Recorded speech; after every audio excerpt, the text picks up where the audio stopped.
The protests in Iran continue, and these, viewers, are violent protests. People are taking to the streets in almost every province of the country. 92 cities have already seen these protests, and they're expanding even further. Authorities have launched a crackdown. Dozens are dead, but protests continue to spread. In the capital, security forces fired tear gas to disperse demonstrators at Tehran's Grand Bazaar on Tuesday. Protesters threw gas canisters amid clashes with forces.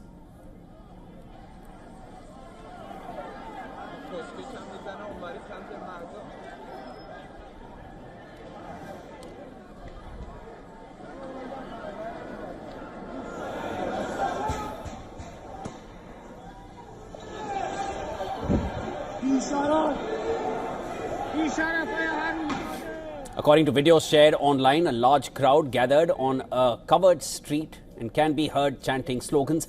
These chants included "Death to the Dictator."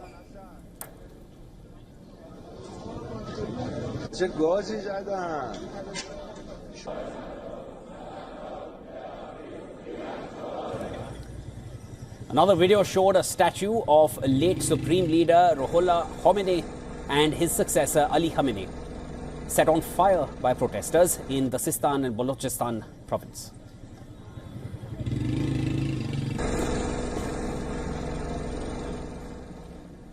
Iranian authorities have not published an official death toll. However, the US-based human rights activists news agency reported the death toll at 36. And it said that 34 of these 36 confirmed deaths were protesters, while 2 were affiliated with the security forces of Iran. Over 2,000 people are said to be detained. The group relies on an internal activist network and has been fairly accurate in its reporting in the past as well. Iranian semi-official media reported that a policeman was shot dead by what they called rioters in Malik Shahi in the western province of Ilam. Malik Shahi is a district of about 20,000 people in Iran, many of them from Iran's Kurdish minority. There have been widespread protests and a violent crackdown by security forces in recent days. The protests were triggered by anger over the rising cost of living, an economic crisis, and a collapsing currency. The wave began on the 28th of December with a shutdown by merchants in the Tehran Bazaar, a national economic hub. It has since spread to other areas. Students have joined in. According to rights groups, over the past 10 days, at least 285 locations in 92 cities, as I mentioned earlier as well. And these are across 27 provinces of Iran. They have witnessed these protest gatherings. And as I mentioned, these are violent protests. The government of President Masoud Pezeshkian has announced modest monthly payments for people to alleviate the economic pain. But the Iranian currency continues to fall, according to the informal black market rate and several currency monitoring websites. Now, Iran's judiciary has warned that Tehran will offer no leniency to rioters, but it added that the public has a right to demonstrate. The head of the country's judiciary, Ghulam Hossein Mohseni Ejei, said that Iran listens to the protesters and their criticism and distinguishes between them and the rioters.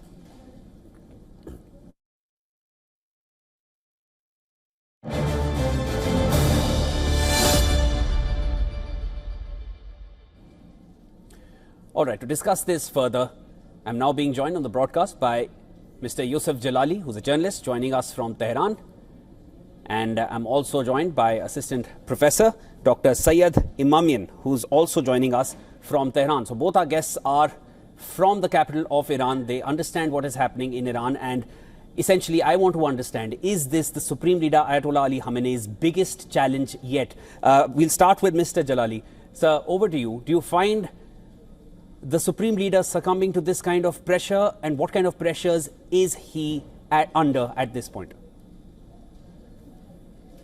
Of course, this is the biggest challenge for the establishment so far. We had 2 major protests in the past years. One, the 2022 Mahsa Amini protest, which was targeting, of course, social freedoms, and it was targeting some human rights, of course, limited to the women in Iran. They demanded free rights to the free dress code, of course, so what we call hijab here. And of course, we had the 2019 protests that were fueled by the actually rise in fuel prices. But this time around, it's a major reason. The major reason targets bread and butter, which is economic. And this is affecting nearly all Iranians, given the current economic circumstances. It's not limited to a specific social group. It is affecting and impacting all strata of society. So this is why it is one of the biggest challenges for the Iranian establishment. And so far, we have not seen the sitting President Masoud Pezeshkian, to do any meaningful, concrete step to try to harness this economic situation. Understood. Mr. Jalali, stay with me. Dr. Imamian, you've heard what Mr. Jalali said. And in my previous interaction with Mr. Jalali also, we had discussed the possible inclusion of US troops in this entire scenario because the threats are flowing in constantly from the US. Do you feel the US will get involved on the ground, and is this challenge going to be overwhelming the Supreme Leader of Iran? Dr. Imamian. Thank you for inviting me here. Actually, I would like to say that the demonstration started with a very legitimate demand of the protesters, because devaluation of the Iranian currency has affected everyone in the country. But at the same time, everyone knows in Iran that, yes, there are a lot of incompetencies within the Iranian bureaucracy. And as an academic and analyst, I have written a lot about the problems and challenges and incompetencies within the Iranian economic administration. But at the same time, everyone knows that the main source of the current situation is the unilateral coercive measures, mainly imposed by the U.S. on the label of the sanctions. So, in post 12 days war, everyone thinks of the sanctions as a complementary measure for a comprehensive war machinery of the Israeli-U.S. alliance against Iran. So the reason, maybe the main reason, that the situation now in terms of the scale is very comparatively now still very marginal with regards to the previous rounds of the unrest in 2022 and also the most scalable one in 2009, is that most of the people at the moment know that it would be a challenge for national security as a whole. Understood. And we are in the middle of the war. So the weaponization of the sanctions is something that has been used by the U.S. very much for several decades now. Understood. Dr. Imamian, and now I take your point that Iran has faced worse in the past. They were able to get past that. They'll be able to get past this. Mr. Jalali, in your understanding, in your appreciation, if the US and the kind of threats that have been coming in, it wasn't in 2009 or 2019 that we saw US carrying out these kind of strikes that we saw in June last year. Those strikes getting involved directly with Israel, as Israel and Iran also had their first face-to-face or direct conflict for the first time. That happened in 2023 and then again in 2024. I wanted to understand this time, and going by all that has already happened by the US, whether it was in Nigeria, whether it was in Syria, whether it was in Yemen, or most recently in Venezuela, there seems to be more weight behind what Donald Trump is saying. Do you see or foresee a circumstance where the Supreme Leader flees Iran? Is it going to get to that point? Because certain intelligence reports are suggesting that. Of course, first of all, let me clarify something.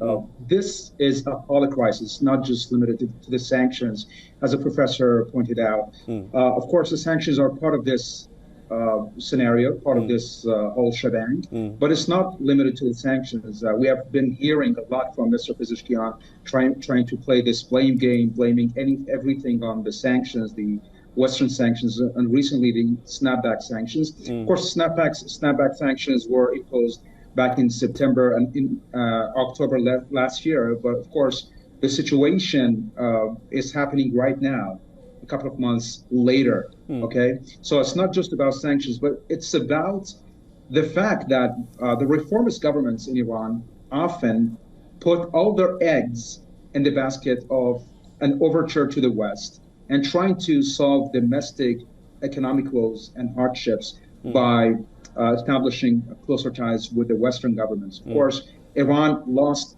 numerous opportunities with the Eastern Hemisphere, like BRICS and the SCO. Those organizations are very much important for Iran. Iran forgot about its close ties with its Eastern allies like Russia and China amid reformist administrations like that of President Rouhani or the current incumbent president, Mr. Pezeshkian. So this has to be clarified first. And about the foreign intervention in the ongoing protests, it is likely because Iran has reported on several arrests, tracking down some protesters with ties to Mossad, at least based on official comments coming out of the state broadcaster, the IRIB. So, Mr. Jalali, foreign interference is very much a reality that cannot be dismissed at this point. Dr. Emamian, let me come to you. Let me put it bluntly. Do you foresee the Supreme Leader exiting from Iran, paving the way for the Shah to return? Actually, I'm not very much comfortable with the way that you are individualizing the Iranian political system. Okay, Iran has a very complicated political system. I have written about and I have published a lot about we call it kind of the multi-layer political system here. So it's not only about the Supreme Leader or President or any other officials in the system. It's a whole political system that they are responsible for answering the legitimate demand of the demonstrators. At the same time, they are responsible for defending Iranian national security. And for any kind of the incompetencies and kind of the corruptions that may happen and is happening now within the Iranian bureaucratic system, the whole system should be responsible for. But I think with regards to the scale of the situation now, and with regards to what we have seen in a very challenging period of time, we experienced in last June, 12 days war, the full-scale war against Iran, and the role of the Supreme Leader and the political system and the security establishment in defending the Iranian sovereignty, changing, if you remember, President Trump's unconditional surrender to unconditional ceasefire.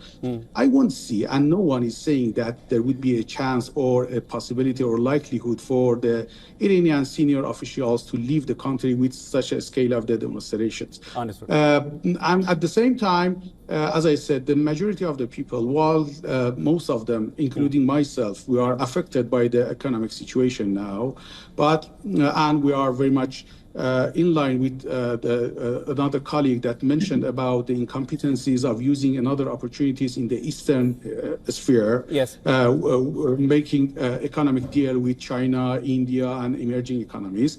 But at the same time, everyone knows that we need to be very much careful about our national security with regards to the situation that we have experienced in the last few years in different countries. Libyaization and Syriaization of the Iran is a threat in the face of the Iranians. Understood. That if Israel had such opportunity, he will go to not only demilitarize Iran, to have a kind of dividing the society and making Iranian sovereignty violated. Yeah. I hear your point, Dr. Emamian, and I take your point respectfully. But what both our guests are agreeing upon is that there is an economic crisis which is affecting everybody, but the political system in Iran is not limited to the Supreme Leader. And as far as Dr. Emamian is concerned, he does not foresee anybody exiting Iran. And if I were to just quote what we had just headlined minutes ago, the Iranian military chief has said that they will respond if the US gets involved.